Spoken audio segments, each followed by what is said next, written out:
effective at picking off, lower hit point units. Priests don't get much lower hit point than a priest, even more lower hit points than those early footmen and things like that. So not a lot going on. They're trying to creep a little bit now. Let's press F11 to just kind of compare food counts right now. We're at 40 food and a hero down for Spile, and we're at 34 out of 48 food for Kai. So you kind of think that this is a bad situation for Kai. He is lower on the food, but he had just gotten a hero kill, and he's got higher level heroes now with that level 3 Archmage, as opposed to the Archmage who died, who wasn't at level 3 yet, I don't believe. Let me go check just to be sure. Figures. I'm always preaching on how you gotta watch the replay a bunch. Okay, he was in fact level 3, so hero levels about the same for both heroes. However, the Mountain King I really think is a very effective counter versus the Panda. Had both players gone for Panda, it would have been a little bit trickier. It would have been more micro intensive and things like that. So in this situation, it makes it a little bit more. He's got more control with that bolt, and control is a big facet of these games. So. Take a look at some other possible selections, and actually in the next replay we're going to watch, we'll see another Tavern Hero being used, but some other Tavern Heroes, obviously some possible selections, are the Fire Lord, the Naga Sea Witch, and the Panda. Those are your three main selections for the Human Mirror match that you want to be picking for Tavern Heroes. Obviously the Mountain King being your main regular Tavern, or regular altar hero of choice there for added control and the effectiveness of Stormbolt, especially in conjunction with the Archmage and his Brilliant Sword. Just makes it so he can cast more and more Stormbolts is very nice. Anyway, so thinking that the Panda is going to be a little bit more useless versus the Spellbreakers, take a look at like the Fire Lord. You're going to have extra summons, which is going to help for pushing and having a larger army size, especially if your opponent isn't going for another summon of heroes like the Beastmaster, like the Fire Lord. You're going to have more units in the fights, and the piercing damage for the Fire Lord's lava spawns help a lot in taking out these early priests, and that's really your main target when you're going to be in these hero match, in the Human Mirror matches. You want to target your opponent's priest and then and obviously save your own priests. And if you can get hero surrounds like he's doing right now, that was a back-to-back hero surround, which is going to, like I said earlier, the Mountain King is going to end games for you, whereas the Panda Brewmaster is more for battling armies and taking out armies, and whereas the Mountain King is better, obviously suited for targeting heroes and things like that. So I will talk a little bit more about this game, but go ahead and get the second replay file linked up, or to the second replay file that I included in the zip here, synced up at the 2-minute mark again at the 1x speed. Again, it's a Turtle Rock match, and this time it's going to be Insomnia versus Fire D, and this is from Extreme Masters from February of 2007. I'm going to load up my replay too. Go ahead and get that one going, and I'll talk a little bit more about what I've been learning about the Human Mirror matches so far. A lot of it depends on, you can assume a lot, after watching so many replays.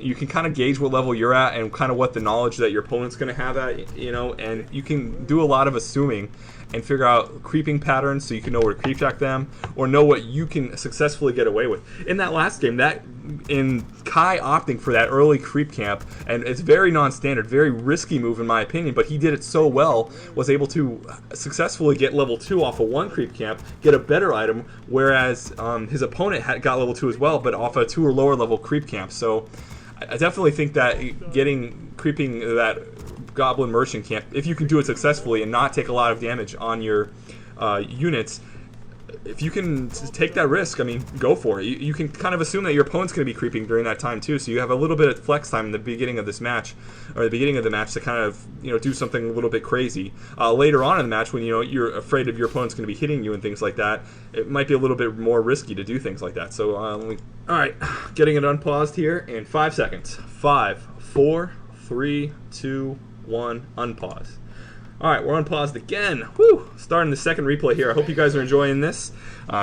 Because both replays were actually really short is why I wanted to kind of do two of them. Both of them were under, I think, 15 minutes. So I wanted to include a little bit more to kind of and give you guys another perspective too.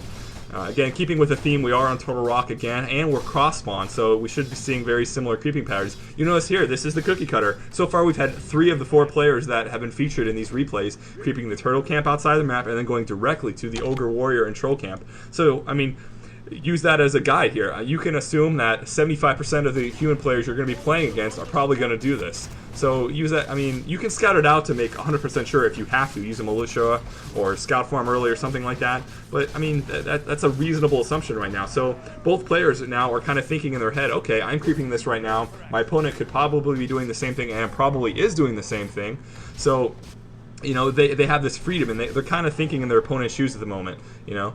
So after Insomnia scouted out his opponent, he's obviously setting out scout farms. I've heard it from both sides. I've been talking to a few human member audio commentators. I've been watching a lot of human member audio commentaries from the member audio commentary section, and just, you know, watching replays and stuff. But in talking to other human players, I've actually found that, oh shoot, what was I going to say? I forgot the point. Oh yeah, scout farms. Some human players just don't like going scout farms. I don't know what their problem is with scout farms, but I really think it's, I mean, they're the rate. That's like a huge thing of the rate. It's like humans not building towers versus, you know, undead and night elf or something.